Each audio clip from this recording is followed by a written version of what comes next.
ನಾನು ಪಾನಿಪುರಿ ತಿಂದು ತುಂಬ ದಿವಸ ಆಗಿತ್ತು. ಪಾನಿಪುರಿ ತಿನ್ನಬೇಕು ಅಂತ ಅನಿಸ್ತಿತ್ತು. ಅದಕ್ಕೆ ಗಾಡಿ ಎತ್ಕೊಂಡು ಬೈಪ್ನಹಳ್ಳಿಯಲ್ಲಿರೋ ನಂಜುಂಡೇಶ್ವರ ಪಾನಿಪುರಿ ಕಾಟ್ ಹತ್ರ ಬಂದಿದ್ದೀನಿ. ಈ ಸರೌಂಡಿಂಗಲ್ಲಿ ಈ ಅಂಕಲ್ ಹತ್ರ ಸಿಗೋ ಥರ ಪಾನಿಪುರಿ ಟೇಸ್ಟಲ್ಲಿ ಬೇರೆ ಯಾರು ಕೊಡಲ್ಲ ಗುರು. ಆ ಥರ ಟೇಸ್ಟ್ ಇರುತ್ತೆ ಪಾನಿಪುರಿ ಇವ್ರ ಹತ್ರ. ನಾನು ಇಲ್ಲಿ ಬಂದಿದ ತಕ್ಷಣ ನನ್ನ ಫೇವ್ರೇಟ್ ದಹಿಪುರಿ ಆರ್ಡರ್ ಮಾಡಿದೆ. ಅಂಕಲು ಮಾಡೋಕ್ಕೆ ಶುರು ಮಾಡ್ಕೊಂಡ್ರು. ದಹಿಪುರಿ ರೆಡಿ ಮಾಡಿ ನನ್ನ ಕೈ ಕೊಟ್ಟರು. ಟೇಸ್ಟ್ ಮಾಡಿದ ತಕ್ಷಣ ಆ ಟೇಸ್ಟಲ್ಲಿ ಮುಳುಗೋದೆ ಗುರು, ಸಖತ್ತಾಗಿತ್ತು.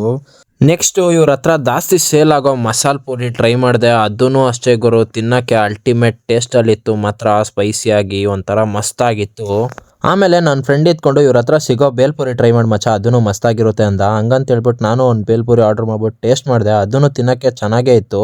ಇಷ್ಟೆಲ್ಲ ತಿಂದಮೇಲೆ ಪಾನಿಪುರಿ ತಿಂದಿಲ್ಲ ಅಂದರೆ ಚೆನ್ನಾಗಿರುತ್ತೆ ಹೇಳಿ. ಅದಕ್ಕೆ ಲಾಸ್ಟಾಗಿ ಒಂದೆರಡು ಪಾನಿಪುರಿ ಟ್ರೈ ಮಾಡಿದೆ. ಅದೂ ಸಖತ್ತಾಗಿತ್ತು. ಇವ್ರ ಶಾಪಲ್ಲಿ ಸಿಕ್ಕೋ ಮಸಾಲೆ ಪುರಿ ಮತ್ತು ಡ್ರೈ ಪುರಿ ಮಾತ್ರ ಸಖತ್ತಾಗಿರುತ್ತೆ. ನಾನು ಮಸ್ಟ್ ರೆಕಮೆಂಡ್ ಮಾಡ್ತೀನಿ. ಈ ಕಡೆ ಬಂದಾಗ ಈ ಶಾಪ್ನ ವಿಸಿಟ್ ಮಾಡಿ, ಇಲ್ಲಿ ಸಿಗೋ ಮಸಾಲೆ ಪುರಿ ಟ್ರೈ ಮಾಡಿ. ಈ ಶಾಪ್ ಎಕ್ಸಾಕ್ಟ್ ಲೊಕೇಶನ್ನು ಡಿಸ್ಕ್ರಿಪ್ಷನಲ್ಲಿ ಕೊಟ್ಟಿರ್ತೀನಿ. ಇದೇ ಥರ ಫುಡ್ ವೀಡಿಯೋಸ್ಗಾಗಿ ನಮ್ಮ ಪೇಜ್ನ ಫಾಲೋ ಮಾಡಿ, ಲೈಕ್ ಮಾಡಿ, ಶೇರ್ ಮಾಡಿ, ಸಬ್ಸ್ಕ್ರೈಬ್ ಮಾಡ್ಕೊಳ್ಳಿ.